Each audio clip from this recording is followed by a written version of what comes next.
My family skipped my daughter's birthday 6 years in a row. A week later, my mother texted, $5,800 for your sister's kid's birthday holiday, everyone's chipping in. Mom added, don't be cheap this time. Dad insisted, real family members contribute properly. Sister demanded, you owe us for years of being selfish. I sent $2 with a note, wrong guest list. Then I locked every shared card, blocked the vacation fund, and flagged the charges. They reported fraud. The bank called me. I smiled and replied, my name is Elena, I'm 34, and I have a 9-year-old daughter named Isla.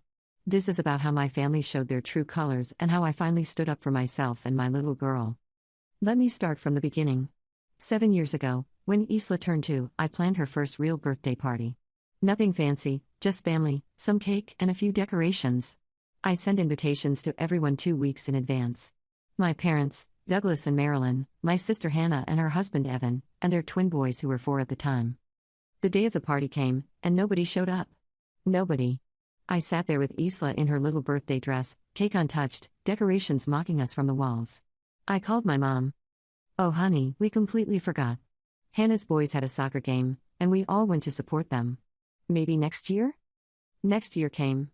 Same thing happened. Different excuse this time, my dad had a golf tournament that apparently couldn't be missed. The year after that, Hannah was sick and mom and dad were helping her with the twins. Then it was a work conference. Then a family reunion on my dad's side that I somehow wasn't invited to. Then they were all at Disney World together.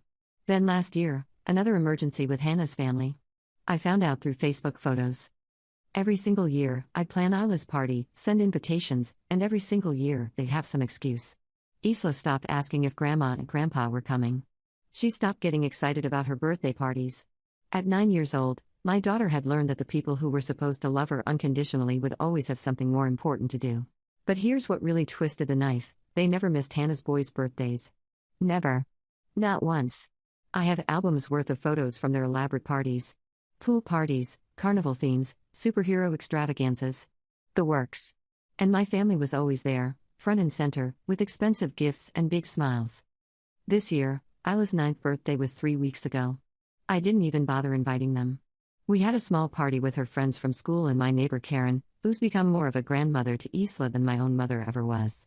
Isla had a blast, and for once, I didn't spend the day fighting back tears watching my daughter's disappointment. That brings us to last Tuesday. I was at work when my phone buzzed with a text from my mother, Elena, we need $5,800 for Brandon and Blake's birthday holiday. Everyone's chipping in.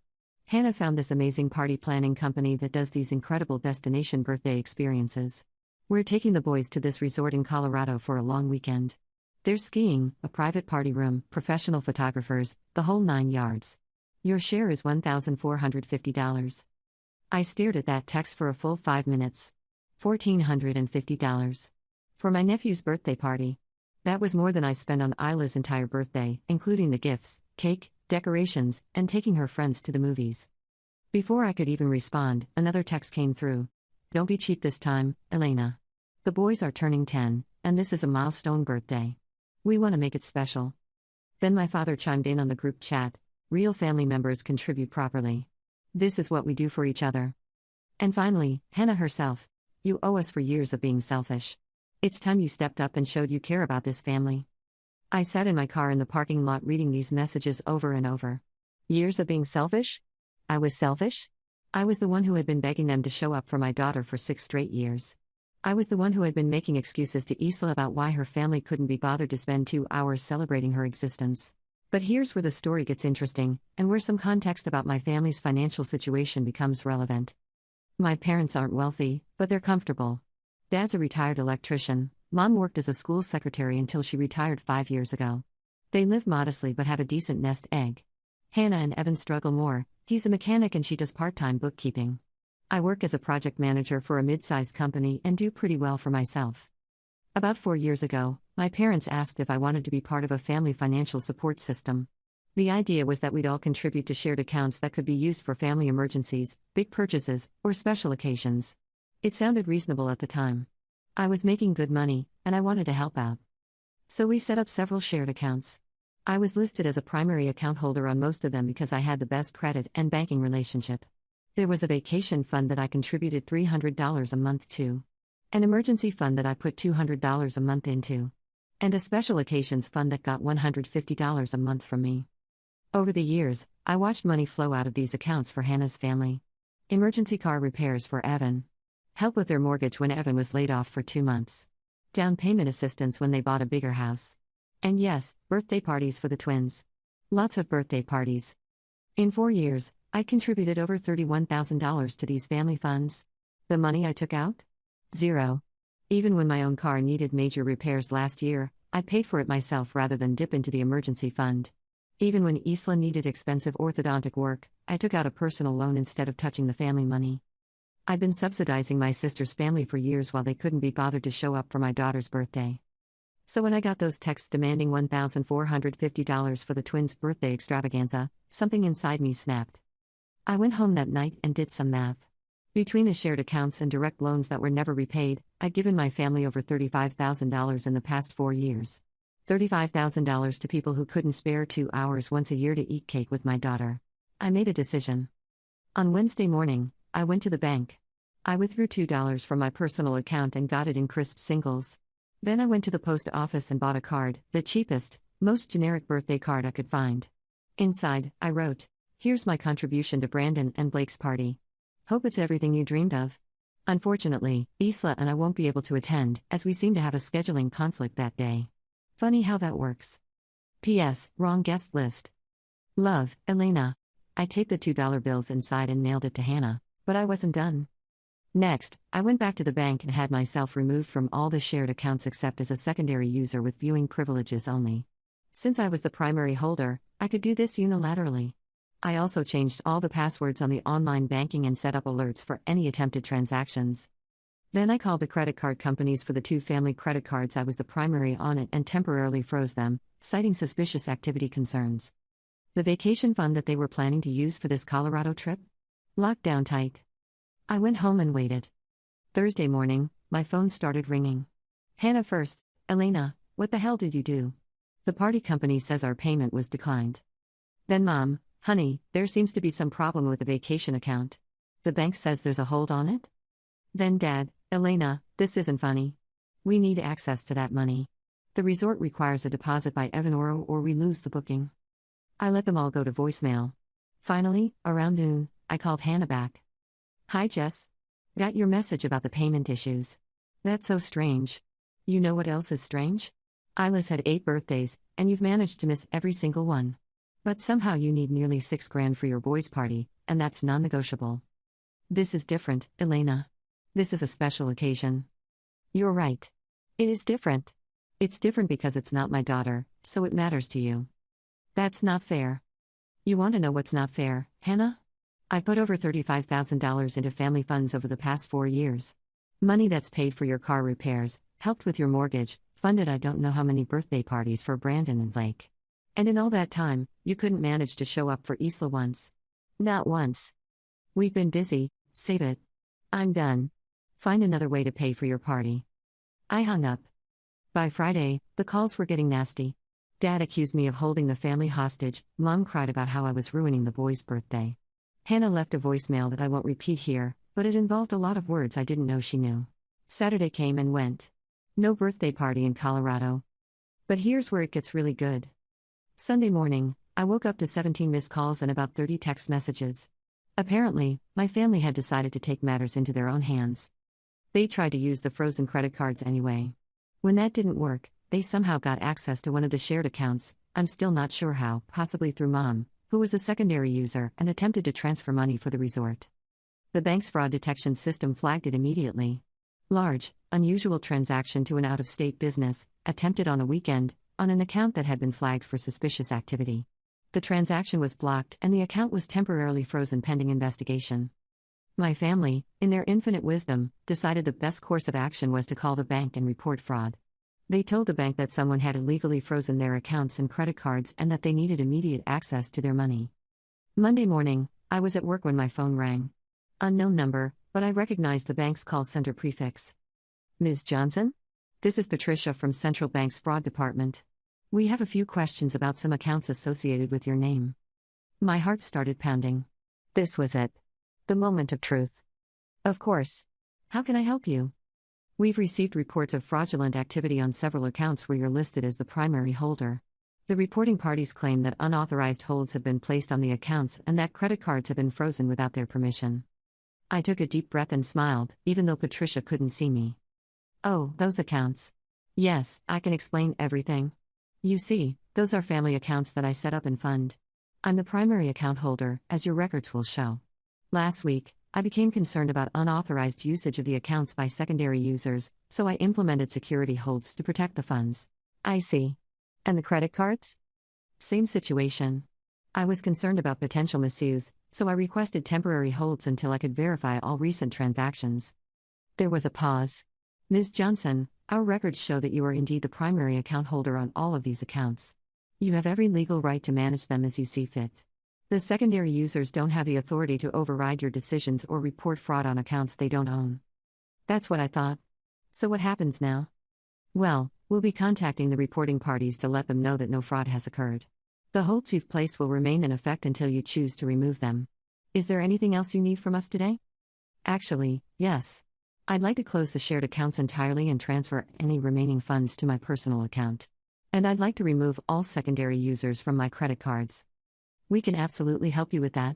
Would you like to schedule an appointment to come in and take care of this? Yes, please. As soon as possible. After I hung up, I sat in my office grinning like an idiot. My family had just handed me the perfect justification for cutting them off financially. By reporting fraud, they'd essentially admitted they believed they had rights to my money that they didn't actually have. The bank called them back that same afternoon. I know this because Hannah immediately called me, screaming. How dare you? How dare you cut us off like this? Mom and Dad are devastated. The boys are heartbroken. You've ruined everything. I've ruined everything? Hannah, I offered you a solution. You could have acknowledged that Isla exists. You could have shown up for her birthday parties. You could have treated my daughter like she matters. Instead, you demanded money while calling me selfish. This is about money, not Isla. No, Hannah. This is about respect. This is about the fact that you think I owe you something while giving nothing in return. This is about my daughter learning that family is supposed to love you unconditionally, not just when it's convenient. You're being ridiculous. Am I? Let me ask you something. When's Isla's birthday? Silence. You don't know, do you? Your own niece, and you don't even know when her birthday is. More silence. It's September 15th, Jess. She turned 8 3 weeks ago. Had a great party with people who actually care about her. I hung up. Tuesday, I went to the bank and closed all the shared accounts. The vacation fund had $3,247 in it. The emergency fund had $8,903. The special occasions fund had $1,834. All of it went into my personal savings account. I also got copies of all the transaction histories. 4 years of detailed records showing exactly where the money had gone. Car payment help for Hannah and Evan, $4,200. Mortgage assistance, $6,500. Home repairs, $2,800. And birthday parties for the twins over the years, $3,680. Meanwhile, money spent on Isla from these family funds, $0. I had documentation of everything. Wednesday, Mom called. Elena, honey, we need to talk. This has gone too far. Has it, Mom? Has it really gone too far? Or has it finally gone far enough? We're family. We're supposed to support each other. You're absolutely right. We are supposed to support each other. So tell me, Mom, how exactly have you supported Isla over the past 6 years? We send her Christmas gifts. You send her a $20 gift card to Target every Christmas. Hannah's boys get gaming systems and bikes and trips to theme parks. Isla gets a gift card. We don't have the same relationship with Isla that we do with the boys. And there it was. The truth finally out in the open. Why is that, Mom? Why don't you have the same relationship with your granddaughter that you do with your grandsons? It's complicated, Elena. You and Hannah have always had your differences, and... Stop. Just stop. This isn't about Hannah and me. This is about an 8-year-old girl who has spent 6 years wondering why her grandparents don't love her enough to show up for her birthday. We do love her. No, you don't. You love the idea of her. You love being able to say you have 3 grandchildren. But you don't actually love Isla because if you did, you would have shown up. Just once. In 6 years, you could have shown up just once. Mom started crying. We didn't realize. You didn't realize because you didn't want to realize. It was easier to pretend that skipping Isla's birthday was no big deal than to admit you were playing favorites. What do you want from us, Elena? I want you to admit what you've done. I want you to acknowledge that you've treated Isla like she doesn't matter. And I want you to understand that actions have consequences. Are you saying we'll never see Isla again? I'm saying that seeing Isla is a privilege that you've lost. If you want a relationship with your granddaughter, you're going to have to earn it back. And it starts with admitting what you've done wrong. She hung up. Thursday, Dad called.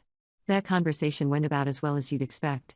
He accused me of being manipulative and using Isla as a weapon. I pointed out that Isla had been the target for 6 years, and I was just finally defending her. Friday, Hannah sent a long text message that was equal parts apology and accusation. She was sorry I felt they treated Isla unfairly, but I was overreacting, and cutting off the family financially was cruel and vindictive. I screenshot the message and sent it to my friend Karen, who's been like a second mother to me since this whole mess started.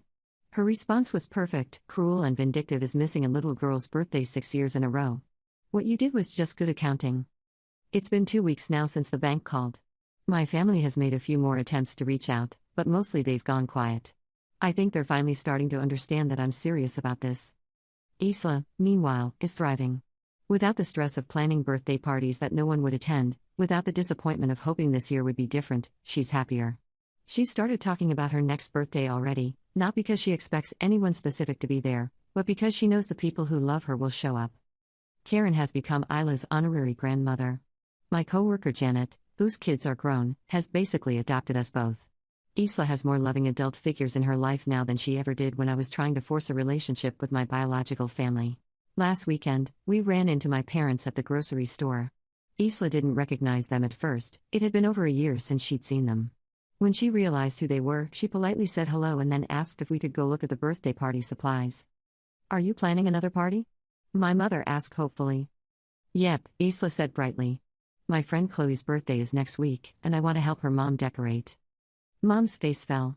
She was hoping Isla was planning her own party, one they could potentially be invited to. What about your birthday, sweetheart? Dad asked. When's your next birthday? Isla looked at him with a kind of clarity that only children possess. September 15th. Same as always, Grandpa. They had no response to that. As we walked away, Isla tugged on my sleeve. Mom, why did Grandpa ask when my birthday is? Doesn't he know? Some people forget important things, baby. That's sad, she said matter-of-factly. I remember everyone's birthday. She does. This 9-year-old child remembers the birthdays of her classmates, her teachers, the mail carrier, our neighbors. She makes little cards and draws pictures and asks me to help her pick out small gifts with her allowance money. My daughter has more emotional intelligence and kindness in her little finger than my entire family has combined. The financial records I pulled from the bank have been eye-opening in ways I didn't expect. It's not just the big things like car payments and mortgage help. It's also smaller amounts that I'd forgotten about. $50 here for school supplies for the twins. $100 there for sports equipment. $75 for a family dinner when they were short this week. Death by 1,000 cuts, except I was the one bleeding. I'd calculated that if I had put the money I was contributing to family funds into Isla's college savings account instead, she'd have over $30,000 waiting for her by now. $30,000 that could have secured her future, instead spent on people who couldn't be bothered to secure her happiness. That stops now. Every penny that used to go to family funds now goes into Isla's education account. She'll go to college debt-free if I have anything to say about it. I've also started a separate savings account for Isla's future birthday parties. Real parties. The kind where people show up because they want to celebrate her, not because they feel obligated. The kind where she gets to make memories with people who choose to be there. My sister posted on Facebook last week about Brandon and Blake's birthday. They ended up having a party at Chuck E. Cheese instead of the Colorado resort. She made sure to mention how disappointed the boys were that their special trip got canceled due to family drama. Several relatives commented asking what happened. Hannah's responses were vague but painted me as the villain. I let her have that narrative. The people who matter know the truth. But here's the thing about truth, it has a way of coming out eventually. My cousin Rachel, who lives across the country and only sees us at major family events, called me yesterday. She'd seen Hannah's Facebook posts and wanted to know what was going on. I told her everything. The missed birthdays, the financial contributions, the final straw with the Colorado trip demand. Wait, Rachel said. Isla's birthday is in September, right? I remember because it's close to mine. September 15th. Elena, I've been to at least 3 birthday parties for Brandon and Blake over the years when I've visited. But I don't think I've ever been invited to one of Isla's parties. That's because the family never came. I stopped inviting extended family after the third year. There was a long pause. Oh my God, Elena. I had no idea. I just assumed Isla's parties were at different times, or smaller, or. I never thought. Most people didn't think about it. That was kind of the point. I'm so sorry. I'm so sorry. Rachel has promised to come visit for Isla's next birthday. She's also apparently been asking pointed questions in the family group chat that I'm no longer part of. Questions like, when was the last time anyone here went to Isla's birthday party? And why are we all contributing to the twins' parties but not Isla's? The silence, according to Rachel, has been deafening. I'm not looking for vindication at this point. I'm not trying to turn the family against each other or prove how wronged I've been. I've moved past that. What I'm focused on now is building a life for Isla where she doesn't have to question her worth based on who shows up for her birthday. Where she doesn't have to compete with her cousins for basic acknowledgement from her grandparents. Where she can grow up knowing that the people in her life choose to be there because they value her, not because they're obligated to tolerate her. It's been liberating, honestly. I no longer wake up on Isla's birthday with anxiety about whether this will be the year they surprise us. I no longer spend money I don't have trying to keep peace with people who bring no peace to my life. I no longer make excuses for adults who should know better. Isla and I are planning a camping trip for next month. Just the two of us, some s'mores, and a tent under the stars. She's more excited about this simple trip than she ever was about the elaborate parties I used to plan in hopes of impressing my family. Mom, she said last night as I was tucking her in, I'm glad it's just us sometimes. Yeah? Why's that, baby? Because when it's just us, I know everyone there really wants to be there. Out of the mouths of babes.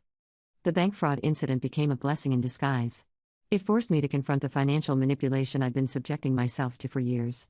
It gave me legal cover to cut off the money flow without looking like the bad guy to outside observers. And it provided clear documentation of exactly how one-sided this family support system had always been. My parents have made a few more attempts to reconcile, but they still won't admit they did anything wrong. Dad insists that birthday parties aren't that important and that I'm making a mountain out of a molehill. Mom keeps saying she never meant to hurt Isla's feelings while simultaneously defending every decision they made. Hannah has gone full victim mode. According to my cousin Rachel, she's telling everyone who will listen that I've financially abused the family and that I'm withholding Isla as punishment. The irony of claiming I'm withholding Isla when they never bothered to see her anyway seems to be lost on her. I've started seeing a therapist to work through some of the guilt and anger I've been carrying. It turns out that being the family scapegoat for years does a number on your self-worth, even when you know intellectually that you're not to blame. Dr. Martinez has helped me understand that what I experienced was a form of emotional manipulation called financial enmeshment. By making me the primary contributor to family funds while denying my daughter equal treatment, they created a system where I was always in debt to them emotionally, even though I was the one providing financially. You weren't just giving them money, she explained. You were buying the hope that they would eventually treat Isla fairly. They were selling you that hope while never intending to deliver. That hit hard because it was so accurate. Every month when I transferred money to those accounts, part of me was thinking, maybe this will make them see us as real family members. Maybe this investment will pay off in love and inclusion. It never did. It never would have. Isla has started asking fewer questions about why we don't see Grandma and Grandpa anymore. At first, she was confused and a little sad. But children are remarkably adaptable, especially when their daily life improves.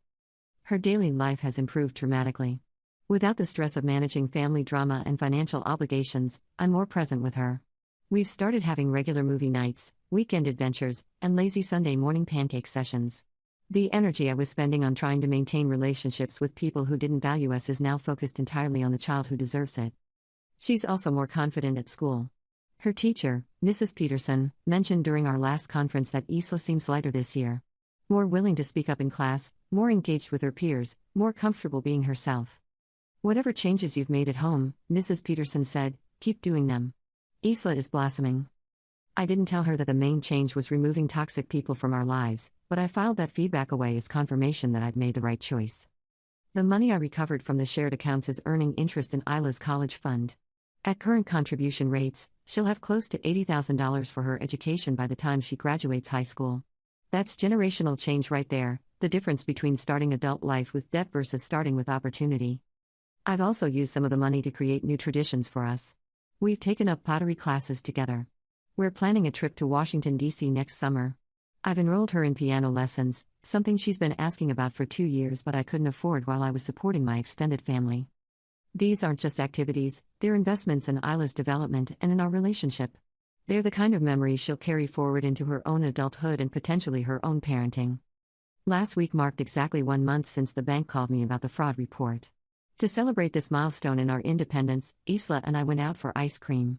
As we sat in the parlor sharing a sundae, she looked up at me with chocolate on her chin and said, "Mom, I think this has been the best month ever."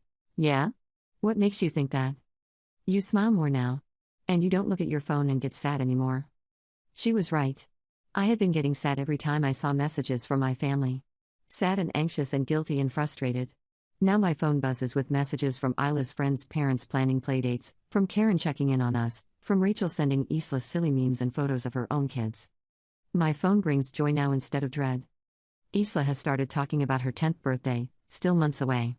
But instead of the cautious hope she used to have about families showing up, she's excited about specific friends she wants to invite and activities she wants to do. "Can we have it at the park again?" she asked. "And can Karen bring her famous cookies? And can we invite Mrs. Peterson?" "We can invite whoever you want, baby. It's your day." "Good. I want people there who actually like birthdays," from the mouths of babes, indeed. I've been thinking a lot about what I want Isla to learn from this situation. Not the ugly parts, she doesn't need to carry the burden of adult dysfunction. But the lesson that she has value, that she deserves to be treated well, and that it's okay to walk away from people who consistently prove they don't appreciate her. Those are hard lessons that took me 34 years to learn. If she can learn them at 9, she'll be so much stronger than I ever was. The ripple effects of cutting off my family have been more far-reaching than I initially expected. For instance, I had no idea how much mental energy I was spending on managing their expectations and demands until that energy was suddenly free. I sleep better now. I don't wake up in the middle of the night wondering if I should have contributed more to some family crisis or questioning whether I was being too harsh by prioritizing Isla's needs. There's also been an unexpected financial education component to this whole experience. Isla has started asking questions about money, not in a greedy way, but with genuine curiosity about why some people have more than others and how families should handle money together. We've had age-appropriate conversations about budgeting, saving, and the difference between helping people you love and being taken advantage of. "Mom," she asked last week while we were grocery shopping, "why did you give Aunt Hannah money if she wasn't nice to us?" I paused, choosing my words carefully. Sometimes adults make mistakes when they're trying to keep peace in their family. I thought if I helped them with money, they would want to spend time with us too. But that's not how love works. Love isn't something you buy. Exactly. Real love is free, but it's also a choice people make every day. She nodded seriously, then brightened. Like how Karen chooses to bring us cookies even though she doesn't have to? Exactly like that.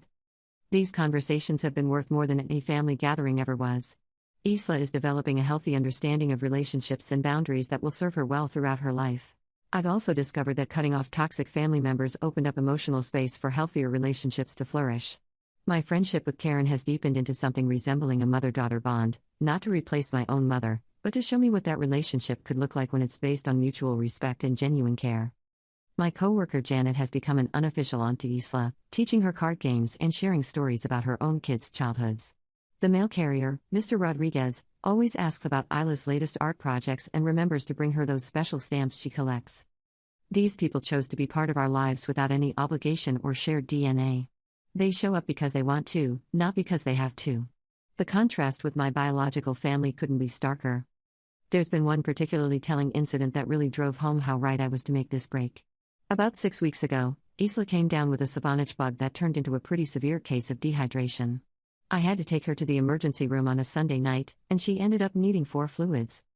It was scary, the kind of parenting moment that makes you realize how alone you can feel when your child is sick. But I wasn't alone. Karen met us at the hospital and stayed until Isla was discharged at 2 a.m. Janet brought us groceries the next day so I wouldn't have to leave Isla while she was recovering. Mr. Rodriguez even stopped by to check on us during his route. My parents? They found out about the hospital visit 3 days later through a Facebook post Karen made, and Dad sent a text asking if Isla was okay now. Not an offer to help. Not a request to visit. Just a perfunctory check-in that felt more like due diligence than genuine concern. That's when I knew, beyond any doubt, that I'd made the right choice. The people who truly care about Isla proved it when it mattered. The people who claim to care about her but can't be bothered to show up for birthdays certainly weren't going to show up for medical emergencies. The financial independence I've gained has also allowed me to be more generous with the people who actually matter. I've been able to help Karen with her car repair costs when her fixed income couldn't cover them. I contributed to a fund for Janet's grandson's school trip. I sponsor a child through a local charity program, something I always wanted to do but couldn't afford while I was subsidizing my sister's family. It feels amazing to have my money go toward people and causes that align with my values, rather than disappearing into a black hole of entitled relatives who see my contributions as their due rather than my gift. The final piece of this story is still being written. My family hasn't given up entirely. Mom calls every few weeks, usually with some variation of "can't we just put this behind us?" Dad sends occasional texts about not letting pride destroy the family. Hannah alternates between angry messages and guilt trip attempts. But here's what they don't understand: there's nothing to put behind us until they acknowledge what they put in front of us. There's no family to destroy because they already destroyed it by treating my daughter as less than her cousins for 6 straight years. I'm not asking for groveling. I'm not demanding they mortgage their house to pay for Isla's next birthday party. I'm asking for the bare minimum: acknowledgement that they were wrong and evidence that they understand why it was wrong. Until that happens, Isla and I will continue building our chosen family with people who show up, people who remember birthdays, people who treat a little girl like she matters simply because she exists. And if they never come around? That's their loss, not ours. Because here's what I've learned: family isn't about blood. It's about commitment. It's about showing up. It's about choosing to love someone consistently, not just when it's convenient. My biological family failed that test repeatedly. But Isla and I have passed it with each other every single day. That's the real victory here. Not the money I recovered, not the satisfaction of watching them scramble when their fraud report backfired, not the vindication of finally standing up for myself. The real victory is that my daughter is learning she deserves better, and she's growing up in an environment where better is exactly what she gets. When the bank called me about that fraud report, I smiled because I finally had the legal backing to do what I should have done years ago. But I'm still smiling now, a month later, because I can see the long-term effects of that decision playing out in real time. Isla is happier. I'm happier. Our life is simpler, more authentic, more peaceful. And every night when I tuck her in, she knows without a doubt that she is loved, valued, and worth showing up for. That's worth more than all the shared accounts and family obligations in the world. So to anyone reading this who recognizes themselves in my story, it's okay to walk away. It's okay to protect your children from people who don't value them. It's okay to stop setting yourself on fire to keep others warm. Your peace of mind is worth more than their approval. Your child's self-worth is worth more than their presence. And your family, the real one, made up of people who choose to love you, is waiting for you to make room for them. Sometimes the best revenge is simply refusing to play a rigged game anymore. And sometimes, when the bank calls asking about that fraud report, the best response is just to smile and tell the truth. Update: it's been 3 months now since I wrote this post, and people keep asking for updates, so here's where things stand. Rachel came to visit for Isla's 10th birthday last month. She brought her own kids, and it was the first time Isla had cousins at her party who were actually excited to be there.